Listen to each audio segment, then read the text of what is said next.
Okay. Well, I went out talking to the works manager who I worked for in the other plant. Verified that I was set up to go to and help lay out another plant. In Louisiana, no, I didn't want to go work in Louisiana. So I said, I'll give you 2 weeks notice. And I'll even recommend somebody to take my place. That's already works there. And he said, he just talked a little bit, and he said, we've always got along, good and everything else. But I said, he said, I don't know why you're quitting. I said, you ought to know why. This is the second plant I've been in, and what I've done and promoted and done.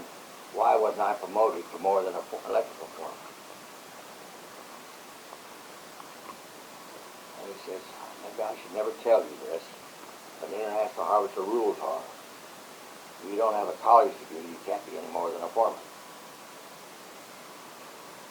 Wow. I said, good enough. And I just told him, well, I want to know. I'll give you 2 weeks notice, and I'm leaving. Going back to Springfield. I said, I'm not only going back to Springfield, but I'm quitting International Harvester. And he says, will you do me a favor? He said, will you stay till the plant goes into full production? You know, it's just building up and up until they get up to the amount they want to build per day. And I said, how long is that going to take? What's your target?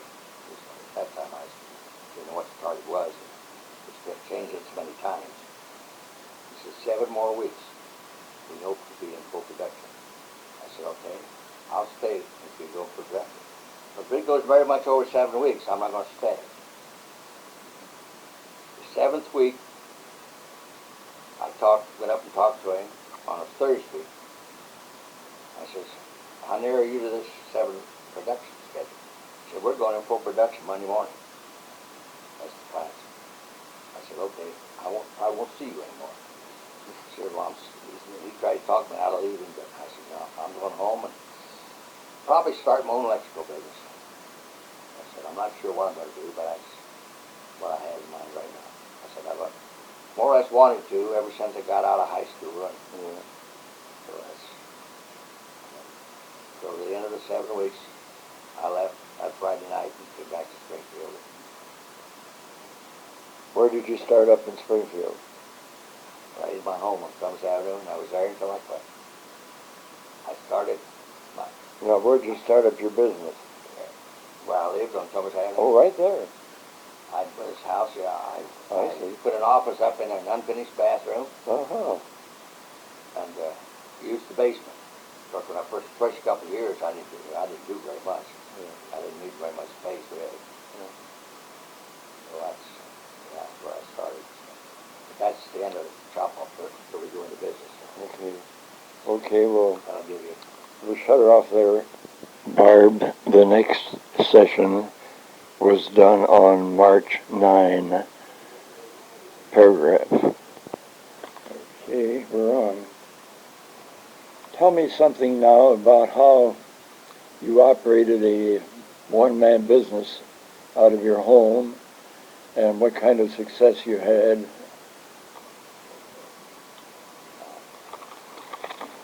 In 1948, I quit working for the International Harvester Company at the Louisville, Kentucky tractor plant. I started, when I got home, decided to start Garber Electric Company, which I had somewhat always wanted to, thought I would like to maybe own a company of my own. We set up a motto, and our motto was, between us, we will do any electrical work or job. Also, we would give our customers as much or more for dollars spent. And we must do good work. At that time, I thought it might be a good thing to try was to furnish electricians to different factories in lieu of their large maintenance fees. Would enable them to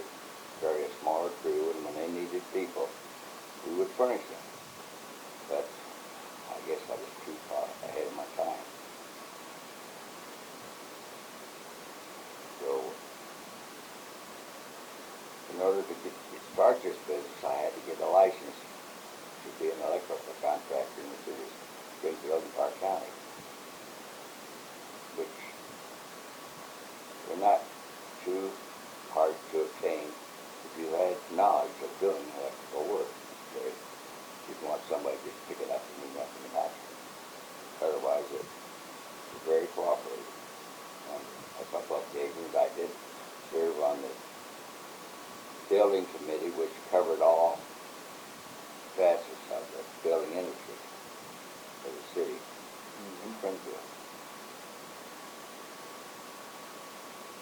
We unfortunately did not obtain very much work on the basis of trying to furnish workers to the different factories.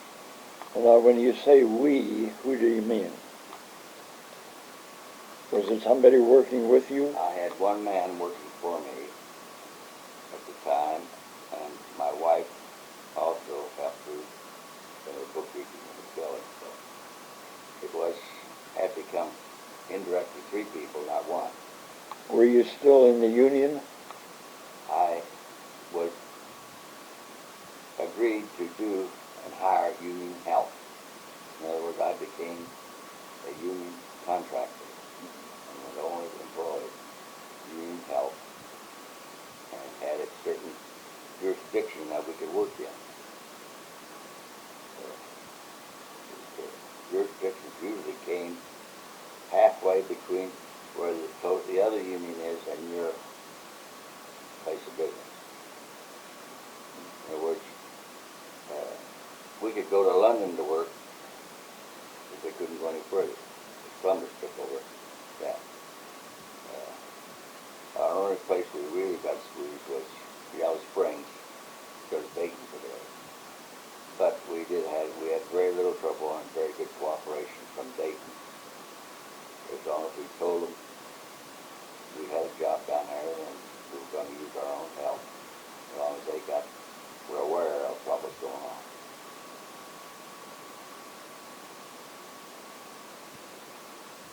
I signed my first,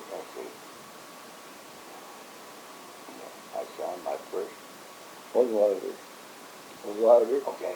I signed my first electrical contract in 1950 for the Uganda school. Because previously I had 1 employee, myself, do the electrical work.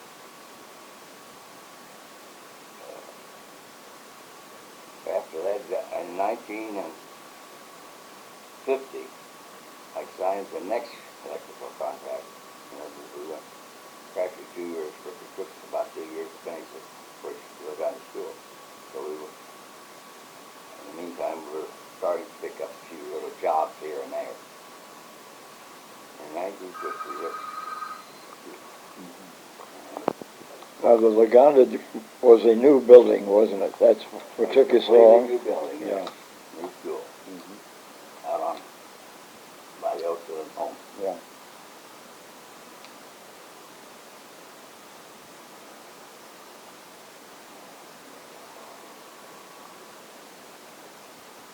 Your second job. Second job was Park and Greenhill Schools.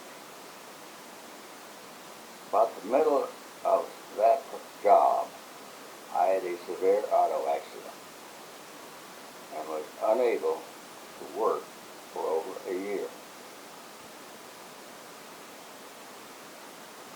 You were married at the time? Yes, I was married and had 2 little girls.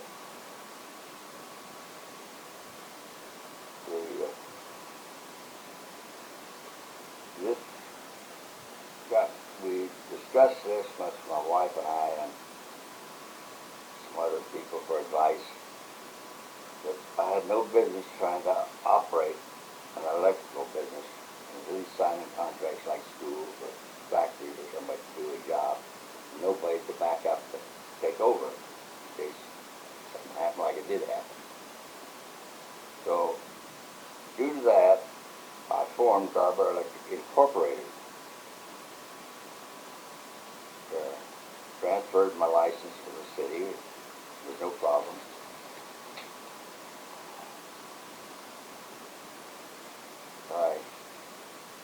When I incorporated, I hired another supervisor and an office group.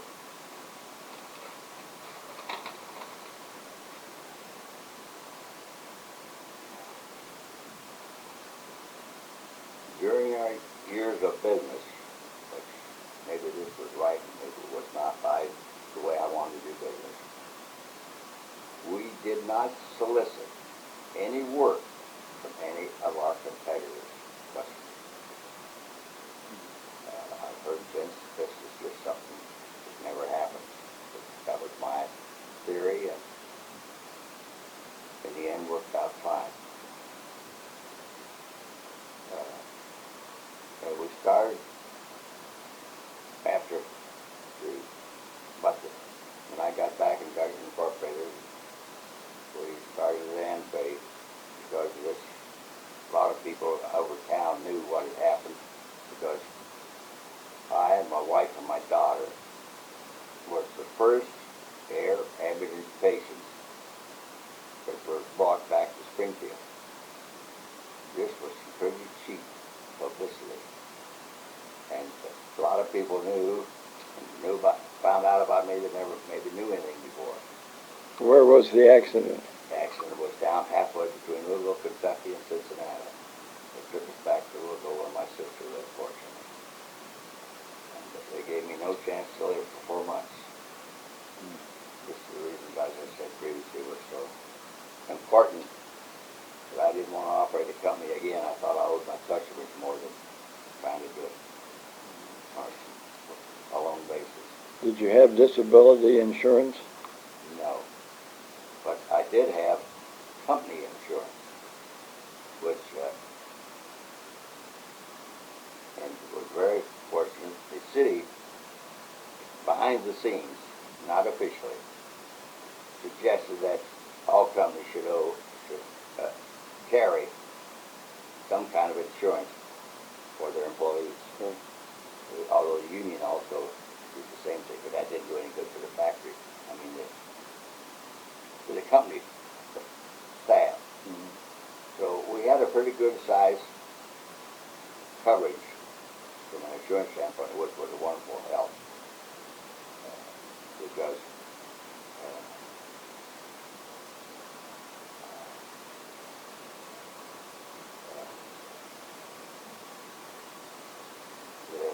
as I previously said, and we started to get, after I got back and got organized and back to work again. And through this publicity apparently might have caused some of it.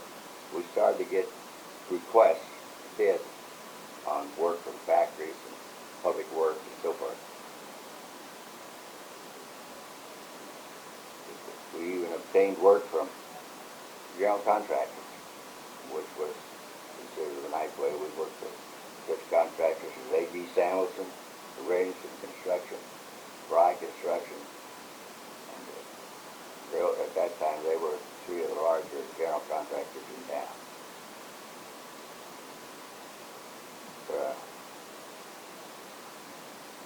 Some of our customers were schools, all Springfield City schools, Clark County schools, Wittenberg College, Antioch College, Urbana College,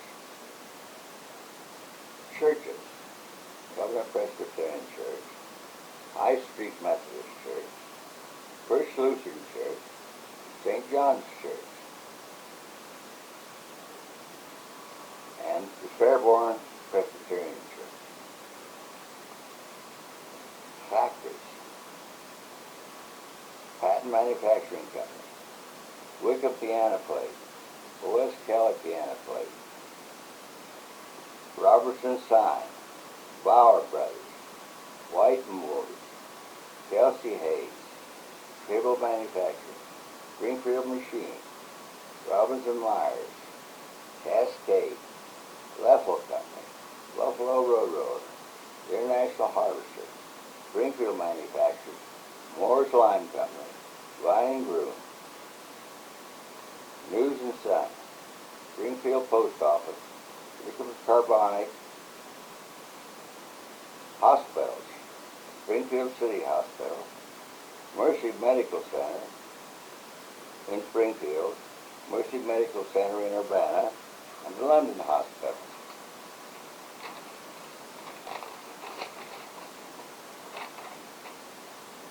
Banks, Springfield Federal, Lagunda, First National, Worcester Mechanics, and Security. And there were many, many other miscellaneous customers along the way. How large a crew did you finally develop? Our peak employment was 38. Is that right? Which is probably, I doubt, if there has ever been another contractor in Springfield that employs 38 people.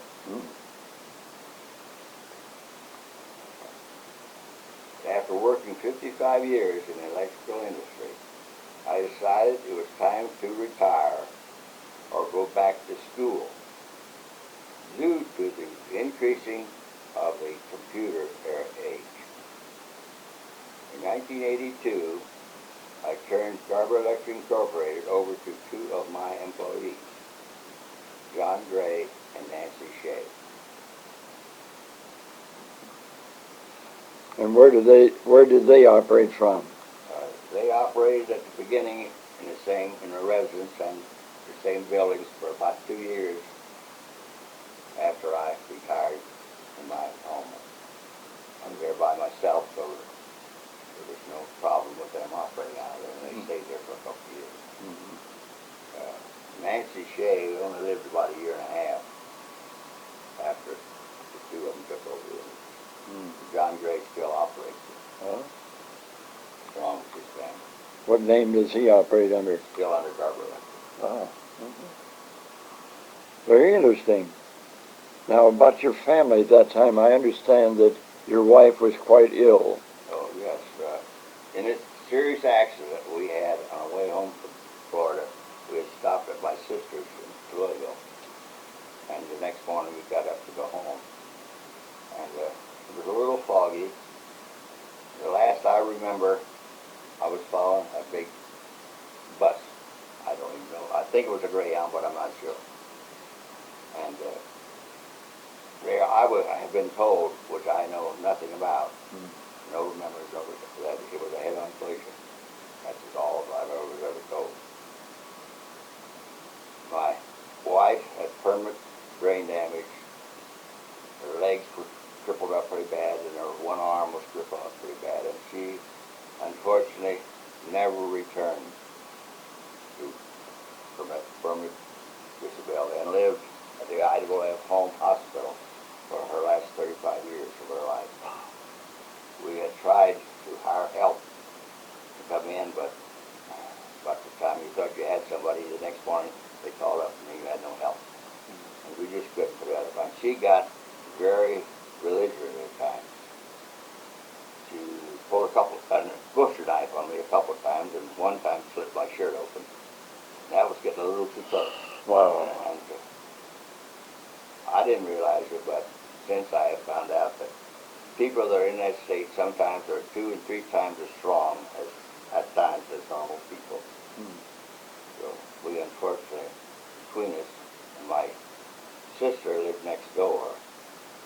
So, and my brother lived on the other side. So between us, we just tried to keep her at home, but just couldn't because of her religion and things like that. So we checked around, and I had known several people that was connected on the board of the Iowa Home.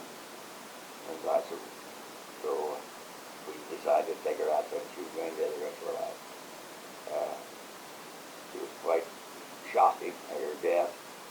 They had come in her room.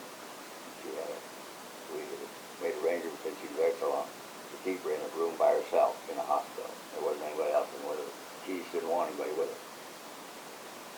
And they come in to scrub her floor, which was waxen, which was a 15 minutes later, and she was laid on the floor dead. Hmm. It was quite a shock. We had the slightest idea that she was sick.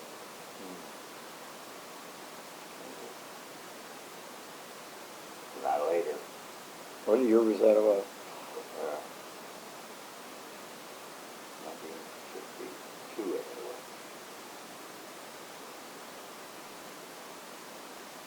Oh, when they 52, that's when I started. It was 19. Yeah. 52 was the accident, wasn't it? Yeah. Like 2 years after the accident, we finally had to give up and take her someplace. That's where she wound up. And my youngest daughter, who was only 5 years old, was the only one with us.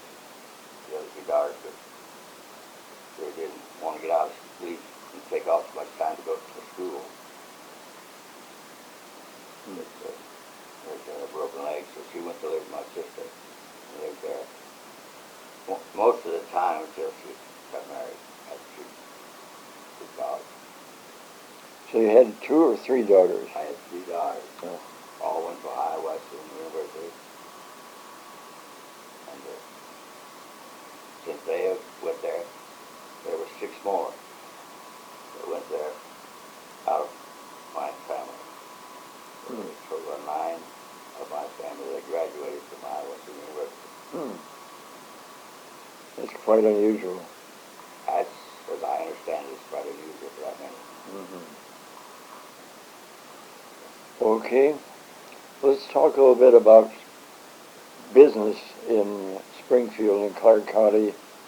When you were active, did you feel that you were working in an industry that the city officials favored and did not play politics? As far as I know, did not encounter any politics whatever when I was in business. For a long, long time, we had Acme Electric, Free Electric, and myself. And I would say that we probably, excluding housework, we probably did 95% of the work that was performed in Springfield for several years, quite a long time. Then work got short, apparently, as I understood, in Dayton, and Turner Electric came over here. And they gave us a rough time. Who was the owner of Acme? Henry McCurdy was the owner of Acme Electric. And Ari Free was the owner of Free Electric. He was Free Electric was an offspring of the original Free Electric company. Free Hicks. Free Hicks, yes. Yeah. I'm sorry, Free Hicks. I just don't know the details of how they have to make the transfer. But Were they all union too? they were all union, yes. The majority of the work, as I said, 95% of we probably did. And even Turner Electric was union. Did you do some work at Wittenberg when I was running the Army Air Corps program, 1943 and 44? No. No? I was in the 43 and 44. I was in the Brighton and that's the Harvester Shell Plant. The last 2 years are old. But I'm guessing those dates are right. So you hadn't yet gone into business? No. I didn't go in business until 40. What's happened? 48. What's happened to the electric business now? The electric business in Springfield is, I don't know of I'm not that well up on it, but I don't think there is what I would consider a large electrical firm in Springfield today. There's no longer a union in Springfield. No? The members, what are left, are members of the Columbus Union. They wanted to join Dayton Union, but Dayton Union wouldn't accept them, so they had to go to Columbus.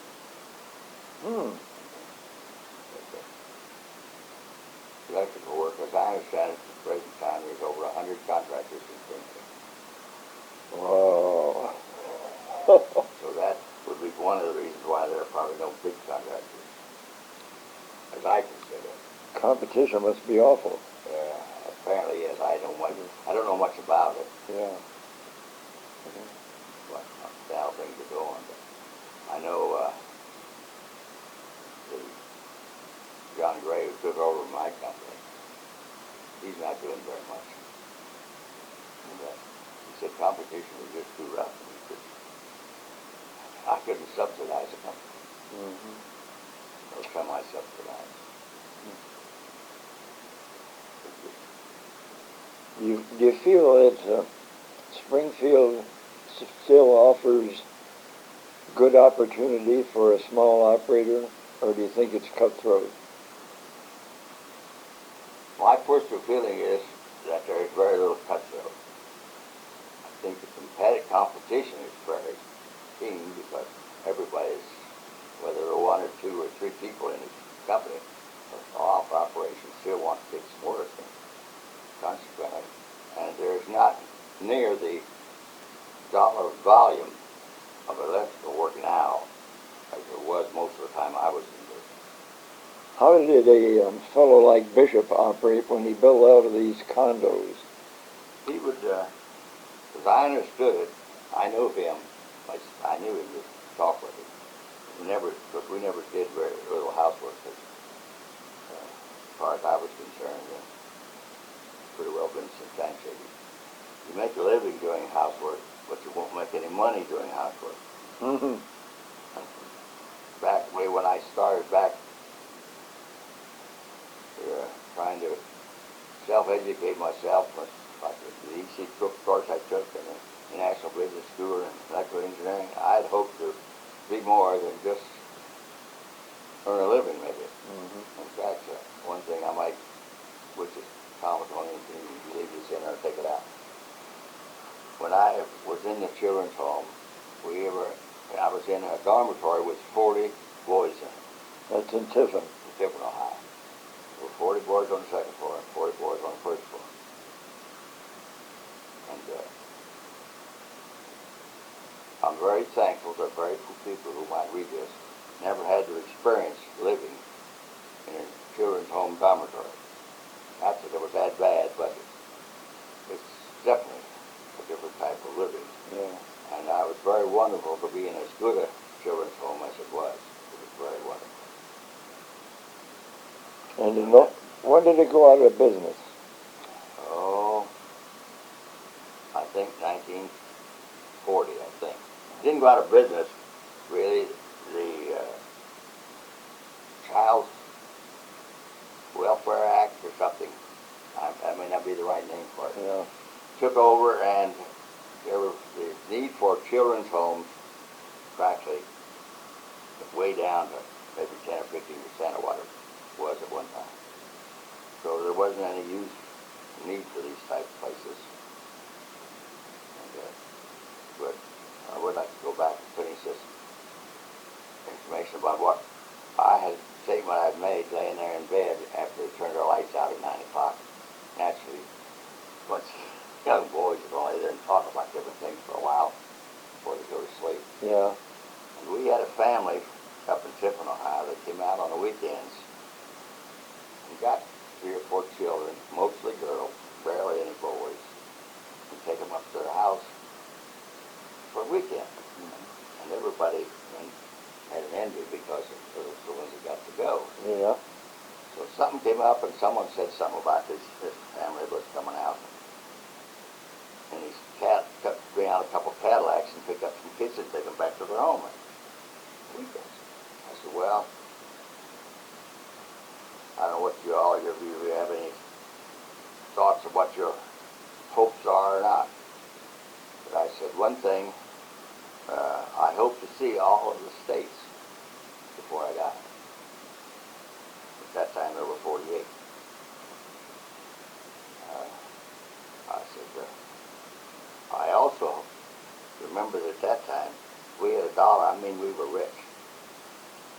I said, I expect to earn at least an income of 5 figures. And they just kind of snickered. I said, well, let's just go a little further. There's Cadillacs that came out here and picked these kids up. I expect to own one before I die. And then they really laugh. Yeah. Because you have to, as I said, I hope none of you had this experience of living in a children's home like that. But it's still, they had a good sense of humor, and we were treated very nicely and everything. So they all laughed. And I'm glad to say that I have exceeded all three of those. Yeah.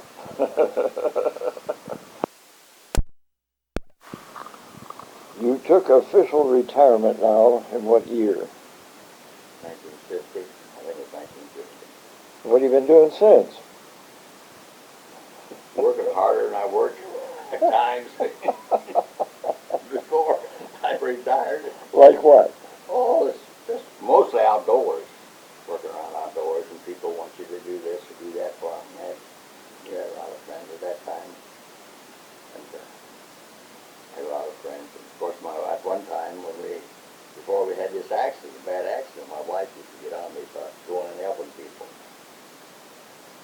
And after this accident, people she never knew, or some of them I didn't even know.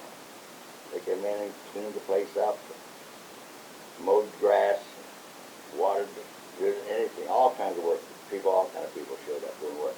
She never said boo to me after that about going and helping somebody. So after I retired, I continued to do a lot of it. This house, of course, we had a house. There's always work to do around a house. Yeah. But yard business. Now, you married again? What year? Married again. What year was that? Gotta go back.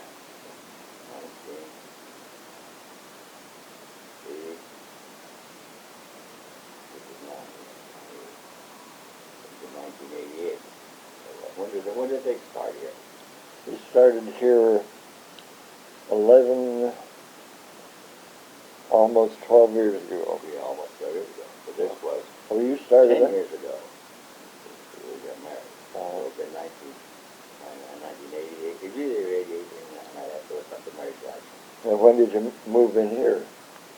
I moved in here 6 months after the place opened. Hmm.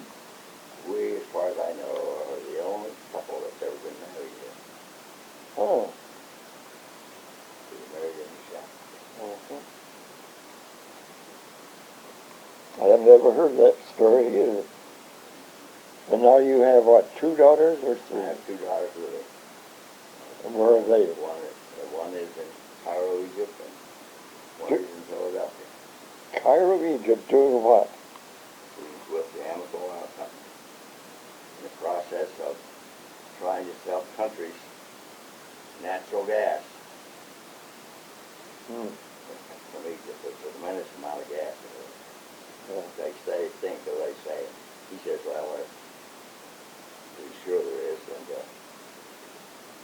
I would hate to mention what his budget was per year for 3 years. They're going to go out, if they get enough gas to sell gas, they've already contracted with Turkey to sell gas, or they would buy the gas.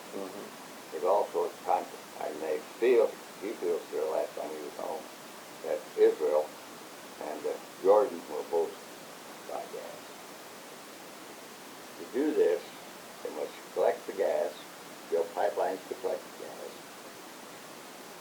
take it into a refining station to make it into liquid,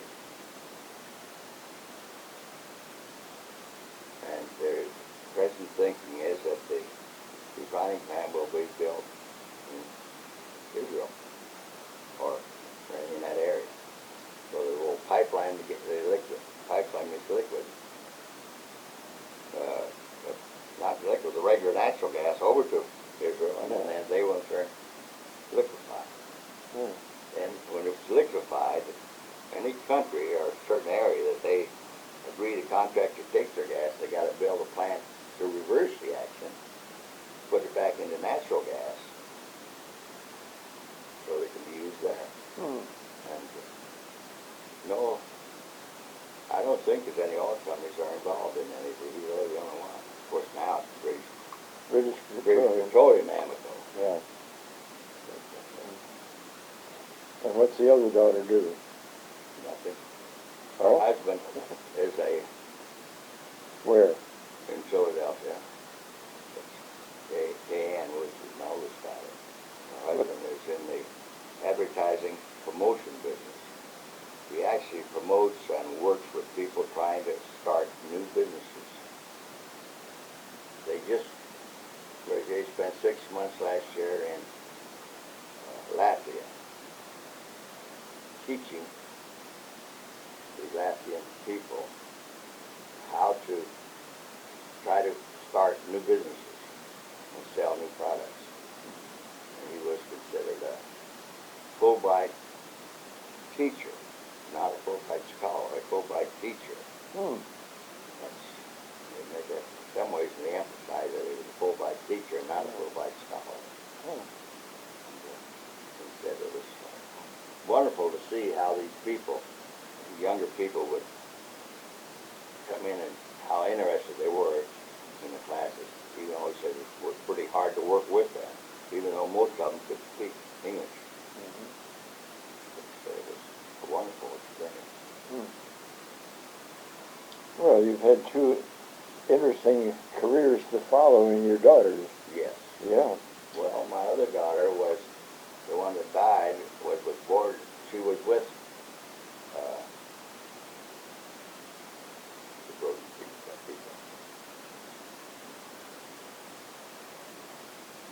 When I was three. Sorry, I can't remember her name. Frozen feed? Frozen food. Food. And the big one. Thompson. Oh? Yeah, she worked in their kitchens. She was a graduate dietitian to start with. And she worked in their kitchens, experimental kitchens and everything. And 3 or 4 years before it was brought to market. And then her husband went to get his law degree at Northwestern. And when she got there, she was put in charge of the top, what they called the Top of the Rock restaurant. And later served in a restaurant in Cleveland and also a restaurant in New York. And then with Ford. And when she died, they could not put any advertising on radio, television, or big newspapers without her okay. She traveled all over, around every place to check out these ads, the pictures they took at them.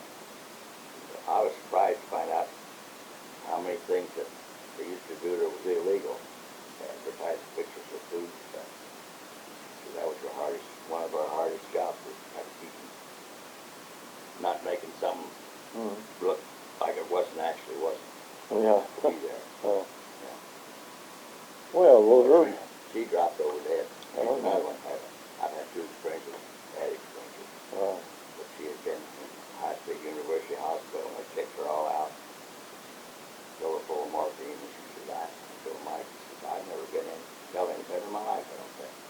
They sent her home. She knew herself there was something wrong. She remembered in that hospital. She was there all day now. Of course, she had been a law professor at High State. You know what kind of care she'd been getting. So she got up at 8 o'clock the next morning, and Mike says, I don't feel good. So he called the emergency squad, and the undertakers were there before 11 o'clock to pick her up. One of them lasted 3 hours, and the other, I didn't even know about her being sick, even if she was in the hospital, so they called me. My wife and I both. You say she was a law professor? He is. He was. He is still teaches tax law. But she was in dietetics. She was in dietetics. Well, Wilbur, we're coming to the end. It's been a very interesting session for me. I hope it's made you feel good to kind of look back. It's been a couple of years ago, I could have got at you a lot more information, but I just read it up in the past 2 years. I don't know how many bushels of records. Is that right? Yeah. Yeah. So I had to try to bring back my fading memory. I guess that's a good word for it, isn't it? It's not near as good as it used to be. Yeah. Oh, I'm very thankful it's as good as it is. you beat Bill Long. Yeah. And the opportunity to celebrate my birthday in Florida with my second wife Mary's family, who 17 of them live around the Lauderdale area, and they all came to my dinner. Hmm. And then the owners of the apartments where we stay and the people that ran it put on a big champagne party for me. So we had quite a time there in Lauderdale, Hollywood, at the beach area. Mm-hmm. And then the arrangement was made for me to go over to Sanibel. That's nice. And they had made arrangements. I only have 21, what I would call direct relatives. Right now I'm talking about second cousins and things. I'm limited. Mm-hmm. Just talking about my immediate family, my nephews and nieces and grandchildren, great-grandchildren. I only have 21. I've only got 10. And I fortunately, we had 19 of them there. Mm. Just being 19 of them there doesn't only tell you the story, but the farthest ones away are Ohio Regis on the one end, and San Francisco and Los Angeles on the other end. I had nobody from Springfield there. I only have a sister living here, that's all I have, and she was one of those. 19 out of the 21. My sister was one of those 21. Mm-hmm. But I had people from Cairo, New York, Brooklyn, Boston, Pittsburgh, Philadelphia,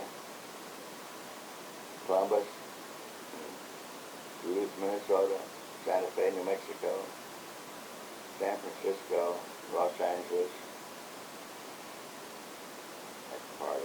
Mm-hmm. And then they in turn, how they did it, I don't know, but the Hilton ran the apartment we were in, and they threw a champagne party for me. Ah. Wow. There was no name of Hilton anywhere on the premises, but I found out after the party that Hilton had When was it?